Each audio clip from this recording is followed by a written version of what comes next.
El Deportivo empató sin goles en el Martínez Valero y hoy vamos a hablar un poquito de lo que sucedió ante el Elche.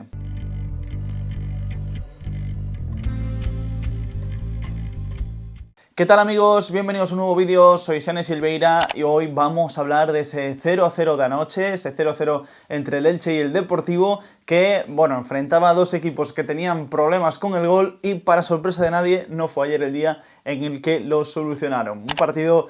con dos partes muy diferenciadas, una totalmente soporífera y una segunda en la que, bueno, por suerte el partido se rompió un poquito más, vimos ocasiones para ambos equipos, en especial, creo yo, para el Deportivo, creo que tuvo las mejores, pero se topó de frente, una, con su falta de puntería una vez más, su falta de suerte, su falta de acierto,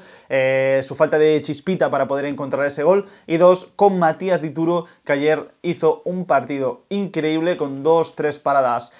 brutales que salvaron al Elche. También Elton luego apareció para salvar al Deportivo, así que empate a 0 entre ambos equipos. Al Depor le sirve para abandonar momentáneamente el descenso y ya la próxima semana visita el Eldense Riazor. Pero hoy vamos a hablar del Deportivo Elche, no vamos a hablar de ese partido ante el Eldense, que ya tendremos de hacerlo en la previa, ya hablaremos de ese encuentro el próximo viernes, la próxima vez que juegue el Deportivo será el sábado en Riazor a las 4:15, si mal no me equivoco, así que bueno, ya para entonces ya hablaremos un poco del equipo de Ian Mackay. Pero vamos a hablar de este Elche Deportivo, un partido en el que ambos entrenadores tuvieron cambios en sus alineaciones. El Elche, que venía de perder ante el Racing de Ferrol, hizo un par de cambios en su once titular, renunció al menos sobre el papel a su defensa de tres centrales para jugar 4-3-3, lo comentamos en la previa de las dos variantes, regresó Yago Santiago, del que hablamos también en la previa, aunque hay que decir que ofensivamente el Elche cuando atacaba era un equipo asimétrico y cerraba con tres jugadores,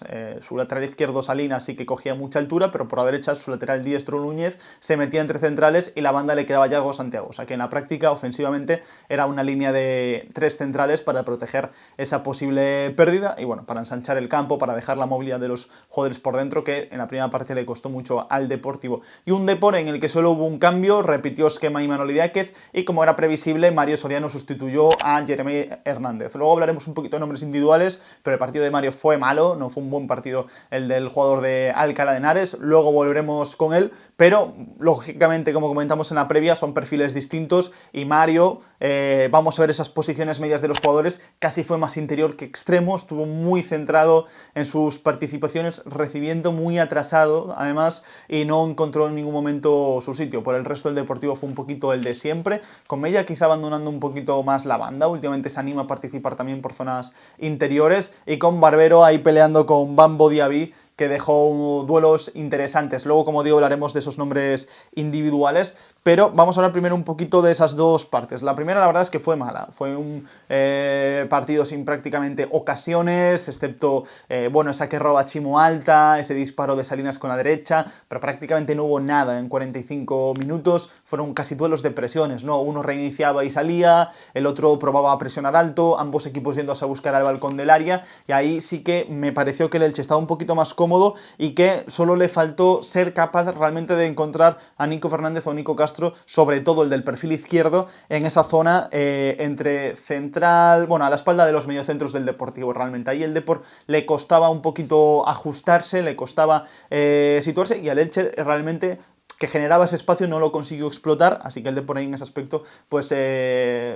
sobrevivió un poco, podría decirse, tampoco sobrevivir porque no era tan grave que un mediapunta recibiese en esas zonas, pero sí que había un espacio ahí que el Depor no estaba sabiendo defender, pero que el Elche tampoco fue capaz realmente de explotar. Y en la segunda parte sí que el Depor se ajustó. Hay que pasar directamente a esa segunda parte porque es donde se produjo absolutamente todo, y ya desde el primer minuto la sensación fue otra. 46, nada más saltar iniciar la segunda parte, hay una pared en el borde del área entre Lucas e Iván Barbero y un mano a mano, el primero que acaba sacando Dituro con la cara, un disparo potentísimo de Lucas que detiene Dituro con la cara y que, bueno, ya hacía presagiar un poco que el cambio de guión iba a ser importante, ya luego el Elche tiene un par de acercamientos, empiezan a, bueno, ya empieza la coctelera a agitarse un poquito, pero en realidad yo he estado recontando un poco ocasiones claras y las más claras las tuvo el Deportivo, para mí. Sí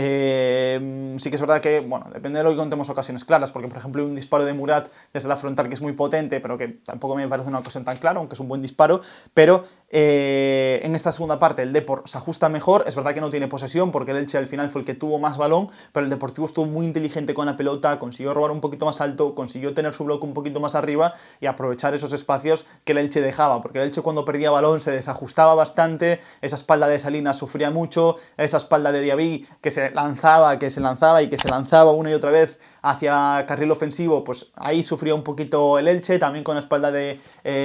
a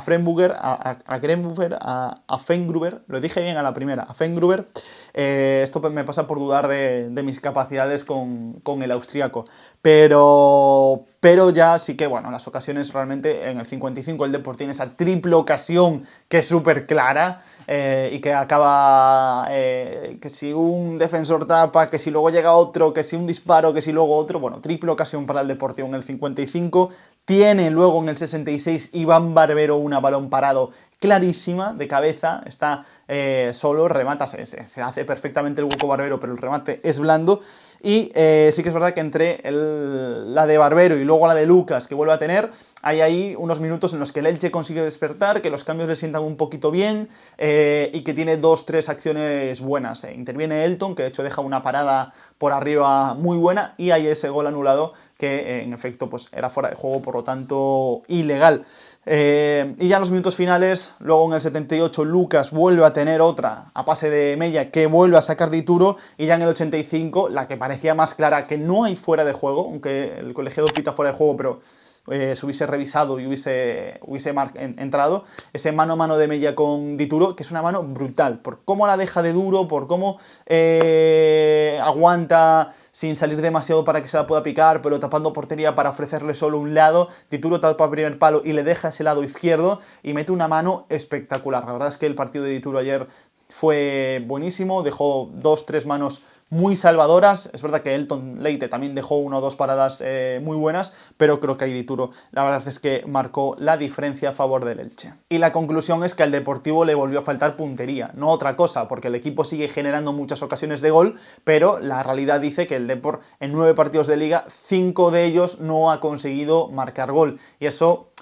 aunque no es súper preocupante en el sentido de que el equipo por lo menos está generando ocasiones, sí que es preocupante en el sentido de que, bueno, no están llegando esos goles y puede acabar pasando factura al equipo si la situación sigue así, ¿no? Al final consigues un punto que creo que es un buen punto en el Martínez Valero, ante el Elche. Yo ya lo dije en la previa, creo que este Elche tiene mucho potencial y cuando consigan ajustar esas 2-3 cosas y sobre todo también tener ese gol que le está faltando, porque le está faltando gol al Elche, igual que le está faltando al Depor, ambos son dos equipos que van hasta arriba. A mí me parece que por potencial de plantilla, si nadie se vuelve loco, si la gente no se desmoraliza, si no hay cambios importantes de planes, yo creo que tanto Depor como Elche tienen potencial para estar en zonas más altas de la clasificación porque tienen esa calidad de jugadores, pero hay que transformar esas ocasiones y el Depor no lo está haciendo. Al final el Depor en 9 partidos lleva 8 goles, pero es que 5 son en un mismo partido, que es ante el Albacete. Entonces, en 8 partidos el Depor ha marcado 3 goles. Esa es la realidad. Esa es la verdadera realidad del Deportivo, porque es verdad que tiene un arsenal ofensivo importante, pero lo del Albacete ha sido una excepción, de momento ha sido una excepción. Aunque, como decían jugadores, como dice Díaz, yo ahí estoy de acuerdo, lo importante es que se generen ocasiones. Pero ahí sí que es verdad que hay que pedirle un poquito más a ciertos futbolistas. Uno de ellos es Iván Barbero, que sigue sin anotar. En Albacete había dejado una buena participación con 2 asistencias, pero el delantero vive del gol y ahí al Deportivo le está faltando ese delantero diferencial que quiso buscar en el mercado y que realmente no encontró, porque llegó Mohamed Buldini, que también es un delantero competitivo, como puede ser Iván Barbero, pero no son delanteros que marquen la diferencia en la categoría y la prueba es que, bueno, al Deportivo ahí le está faltando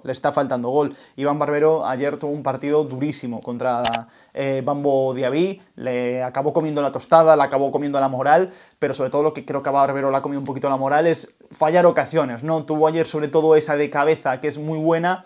y a mayores creo que tuvo un partido muy impreciso, ¿no? Tiene casi 20 pérdidas, 19 pérdidas en el partido, pero mi sensación era que sus controles, su posicionamiento en ciertos momentos del partido, pues bueno, no estaba preciso Iván Barbero ayer. Quizá Buldini podría haber entrado un poquito antes, porque al final el primer cambio es Barbero por Herrera y Buldini entra más tarde en la segunda ronda ya de cambios hacia el 85. Y bueno, y el Depor necesita que ese acompañante de Lucas, ese acompañante de Mella, ese acompañante de Jeremai, pues transforme todo lo que se genera, porque realmente el Deportivo las está teniendo. Y entre los nombres individuales no podemos dejar de hablar del de Mario Soriano, que ayer no tuvo su partido. Y ojo, no pasa nada porque un día no tuviese su partido. De hecho, creo que hasta es, entre comillas, normal que Mario Soriano ayer acabase muy frustrado. Yo ayer a Mario lo terminé viendo frustrado en un partido que no se daba para nada para sus características. Él sustituyó a Jeremai en esa banda izquierda, pero prácticamente todas sus participaciones fueron por dentro. Vamos a volver a ver ese mapa de calor de Mario Soriano,